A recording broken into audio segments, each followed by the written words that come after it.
Hi everyone, मैं हूं पारस टोलरिया और द प्रॉफिट पाथ में आपका फिर से एक बार स्वागत है। जी हाँ, आपने सही सुना है कि हमको कोई भी ट्रेड लेने से पहले या कोई भी स्टॉक बाय करने से पहले अपने आप को ये 3 क्वेश्चन पूछने हैं।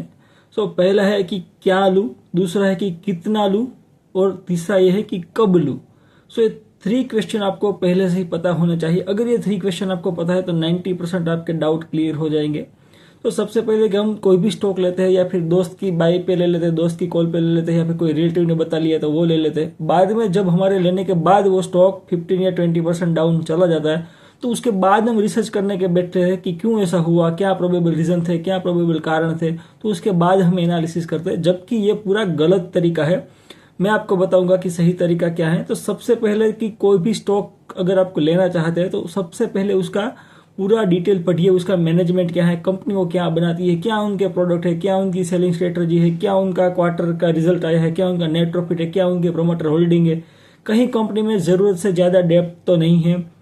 वो सब आप कैसे जानेंगे, वो सब आप स्क्रीन रिव्यू पे जानेंगे। तो नीचे मैंने डिस्क्रिप्शन में ऑलरेडी स्क्रीन रिव्यू का screener.in का लिंक दिया है कि जो भी उसके ऊपर मैंने वीडियो भी बनाया था। अगर आपको नहीं पता तो वो वीडियो भी आप वॉच आउट कर सकते हैं, उससे जान सकते हैं कि कैसे screener.in यूज किया जाता है। सबसे पहले आपको देखना है कि आपको क्या लेना है। तो कोई भी चीज अगर आप कंपनी के बारे में नाम सुनो तो सबसे पहले स्क्रीनर पे जाओ, उनका पूरा कंपनी का ओवरव्यू देखो, उनका पूरा प्रॉफिट देखो, नेट प्रॉफिट देखो, सेल्स देखो, पूरा का पूरा उसका बैलेंस शीट पीटो कि कौन कौन सी कंपनी का प्रोडक्ट क्या है, उसका मार्जिन क्या है, किसका उसका मार्केट साइकिल कितना है, उसकी टर्न अराउंड कोई स्टोरी है कि नहीं। और उसके बाद पूरा उसका फाइनेंशियल देखो, उसके बाद पूरा उसका होल्डिंग देखो कि जरूरत से ज्यादा उसमें पब्लिक होल्डिंग तो नहीं है। अगर पब्लिक होल्डिंग ज्यादा रही तो ये भी हमारे लिए एक क्वेश्चन की बात है। तो सबसे पहले पूरा कंपनी का ओवरव्यू पढ़ो। तो इस बात से आपका पहला पॉइंट क्लियर हो जाएगा कि आपको क्या लेना है। जब आपका ये पॉइंट क्लियर हो क्या लेना है तो दूसरी चीज ये आती है कि उनको कब लेना है। ऐसा नहीं कि आपको कंपनी अच्छी लगी, फाइनेंशियल पूरे अच्छे लगे तो आप दूसरी चीज के बारे में भूल जाओ कि कब लेना है। ऐसा ना हो कि आप उसको 52 वीक हाई पे ले लो और बाद में 1 साल के लिए उसमें फिट हो जाओ। हमारे लिए तीनों चीजें इंपॉर्टेंट है। ऐसा नहीं है कि तीनों में से कोई एक चीज हम कर लेंगे तो भी हम इसमें सर्वाइव कर जाएंगे। ऐसा नहीं है कि आइधर ये और आइधर वो, हमको तीनों चाहिए। क्या लेना है वो भी चाहिए, कब लेना है वो भी चाहिए, और कितना लेना है वो भी मस्ट इंपॉर्टेंट है।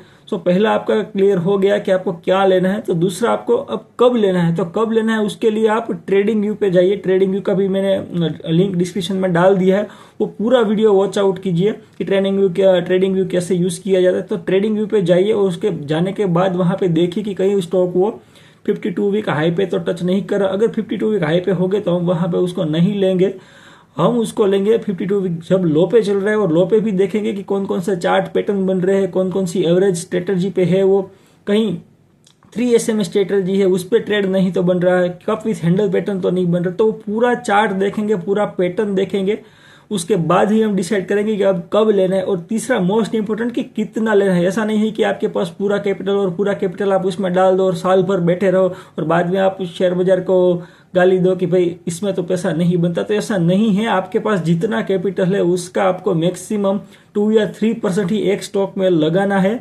ये सब एनालिसिस करने के बाद तो होप ये वीडियो आपको अच्छी लगी हो। तो ये 3 पॉइंट था, ये 3 ट्रेडिंग प्लान था कि आपको कोई भी शेयर लेने से पहले अपने आप को 3 क्वेश्चन पूछने हैं कि क्या लूं, कब लूं और कितना लूं। तो आप जब ये भी कर लोगे तो आप 90% लोगों के से ऊपर ऑलरेडी चले जाओगे कि जो कि आप लॉस से ज्यादा तो आप लॉस नहीं करोगे और आपकी जर्नी भी आगे आगे से शुरू होती जाएगी। Thank you.